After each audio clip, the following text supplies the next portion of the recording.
Now at 11, this is Fox 61, Connecticut's news station.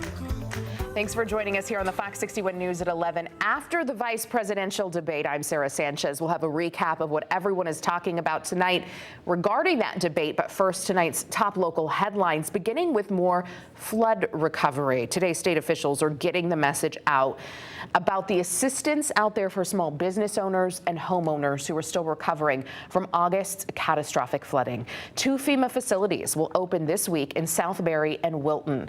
These are open for anyone who has questions regarding support. More than 1,000 homeowners and renters have applied for assistance thus far. As for small businesses, we're told more than 300 have applied, business owners that is, which is much more than the Small Business Administration had anticipated. Our estimates, unfortunately, were too low. We are going to expand the program. We are not going to turn away a business in need. But as of tomorrow, we will have paid out almost $4 million to these impacted small businesses. If you've been impacted by these events, you are not alone. We are here. We are not going anywhere. We're going to continue to work with you as you seek to recover and rebuild. FEMA will now review the information from the preliminary damage assessment to determine public assistance for Fairfield, Litchfield, and New Haven counties. 160 people confirmed dead from Hurricane Helene, a devastatingly high number, and the death toll is only expected to keep rising. North Carolina search crews are trudging through muck and debris looking for survivors. The storm is being called the deadliest in U.S. history. Still tonight, there are power outages and so many people are unable to return home. President Joe Biden says it could cost the U.S. billions of dollars to restore and recover. Until the work is done, we're going to stay. As I said, Congress needs to make sure that states have every available resource. And we have an obligation. This is a storm of historic proportion. The president will tour the areas heavily damaged this week. Sources say FEMA has about $20 billion right now to meet the immediate needs, although we've learned from flood damages here, there's a 30-day window for FEMA to determine what those needs actually are. It can also ask the administration to make a request to Congress for additional funds. But FEMA is facing some limits. That's because Congress emptied out right before the storm. Our lawmakers are on recess until mid-November. However, Congress passed a 3-month stopgap that temporarily keeps the government open. FEMA's resources have been secured, but their budget is pretty tied up. We spoke to Connecticut's delegation, and they tell us they're preparing for President Biden to call them back. They also say they're ready to pass the necessary funds for relief. And tonight, the Biden administration is looking at how much that'll cost the U.S. taxpayers. He plans to visit North Carolina as soon as tomorrow, but has been working in D.C., adamant he doesn't want a presidential visit to disrupt emergency recovery on the ground.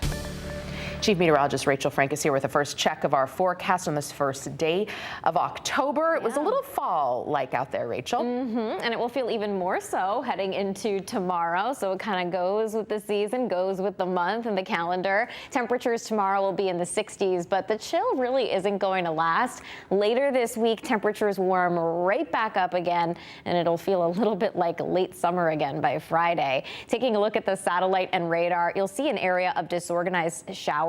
You would never recognize it, but this is actually what remains of Helene. And there's a cold front approaching as well, and that cold front will really fall apart. So we are going to be dry in the days ahead. Overnight lows will dip back into the 50s as we head towards daybreak. And during the day tomorrow, we'll see a mix of clouds and some sunshine. Again, temperatures will be a bit cooler with highs between 65 to right around 70 degrees. And we stay dry as we head into tomorrow evening. But I think it is both brighter and warmer as we head into Thursday and Friday.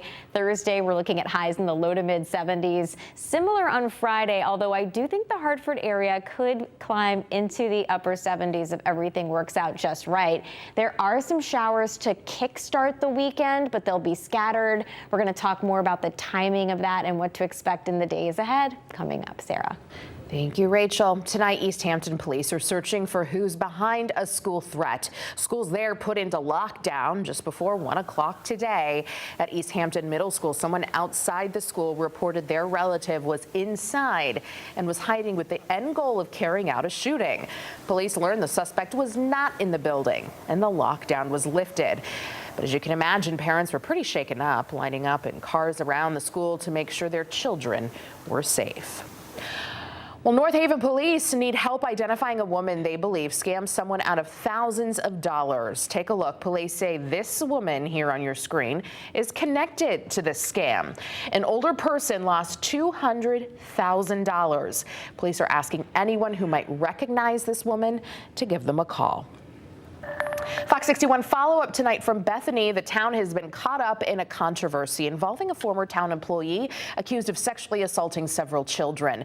Angry parents gathered at yet another Board of Selectmen meeting tonight. They found out the town brought in independent counsel to investigate the town's response to those allegations. Fox 61's Kaylee Collins has the latest in the ongoing saga. The board has approved an independent investigation into the Bethany Parks and Rec Department, all revolving around sexual abuse allegations made against former town employee Anthony Mastrangelo. This is a hopeful sign for some level of closure for some of the residents who attended the meeting. Continued calls for accountability. As a parent of a victim, I have not moved on, and I will not move on anytime soon. And action. It is never too late to do the right thing. Though you can't change the past, you could at least do the town right and being honest. In Bethany, as the Board of Selectmen approves an independent investigation into the town's handling of sexual assault allegations made against former town employee Anthony Mastrangelo. Mastrangelo was arrested back in June for allegedly sexually assaulting 5 young girls while working in different roles as a town employee, including in the Parks and Rec Department. The board has selected Pullman and Comley to lead the investigation. That's the same firm that conducted an investigation into sexual abuse allegations within the Diocese of Bridgeport back in 2019. I was impressed with their project understanding and approach, and we felt that their fees were a little more moderate than some of the other firms. An additional $75,000 was approved to cover this investigation. As the board works to get a retainer agreement with the firm, residents are seeking answers they believe are long overdue. I'm hoping the investigation will explain as to why we have not had proper protocols and procedures in the Park and Rec Department, why even our higher-ups didn't do anything when they could have. I mean, I personally, as a mother victim, I'll never had closure. But I do think it's going to help some people to a certain extent to maybe try to start to heal. Now, the town does have to get that retainer agreement from the firm to even begin the investigation, and that can take an estimated 2 to 4 months to complete. The Board of Selectmen is not set to meet again until November 5th. Reporting in Bethany, Kaylee Collins, Fox 61, Connecticut's news station. Thank you, Kaylee. To Glastonbury now, police say several thieves tried robbing a woman at gunpoint. She was getting into her car in a grocery store parking lot. A scary situation that has some people shaken up. And now police say they're noticing a pattern with these crimes. Fox 61's Kay Pattyfoot has more. Glastonbury police say several individuals attempted to rob a woman at gunpoint at this Stop and Shop parking lot. Shoppers here tell me that's shocking. I've never felt unsafe in the parking lot here, anywhere around town really, and it's just going to open my eyes to be aware of my surroundings. I often have my AirPods in, so not really paying attention sometimes. Other shoppers say they are surprised an attempted robbery at gunpoint happened in this parking lot. Honestly, I've never heard of that. I think it's super scary, terrifying. I come to this grocery store multiple times a week. This incident happened Saturday. Police say the suspects held the woman up as she was getting in her vehicle after coming out of the grocery store. The woman was able to get away and was not hurt. Police say the suspects didn't steal anything. Jessica Farrington was shocked that the incident happened in a town like Glastonbury. You think about that like in the inner cities and stuff, not in towns like Glastonbury and Manchester. But police say this is just one of many recent incidents like it throughout the state. Farrington said this goes to show that incidents like this can happen anywhere. It can happen to anybody, anywhere, so obviously you need to be aware of your surroundings and then pay attention to the kids too, because imagine if there was children there at that. That's just heartbreaking. Police remind shoppers to always be aware of their surroundings, and in a worst-case scenario, police say you should never engage a suspect or try and fight back. Keep your own safety in mind and alert authorities right away. In Glastonbury, Cape Hattie-Foot, Fox 61, Connecticut's news station. Well, new tonight, a driver drove their car right into a Norwalk condo just after 5 this afternoon. This is the aftermath here. We don't know how it happened, but what we do know is the driver and the person hit are in the hospital, and they'll be okay. Firefighters and police had to dig through debris to find trapped residents. 3 neighbors there can't sleep in their homes tonight because of the damage. We also don't know when they can return home. More Shoreline East trains will begin their routes this week. Earlier this year, the railroad secured $5 million federal to boost transportation. We just learned the new services will start next Monday, October 7th. 4 additional trains will operate during peak hours, plus 2 in the morning and then 2 in the afternoon, running between New Haven, Stamford, and New London.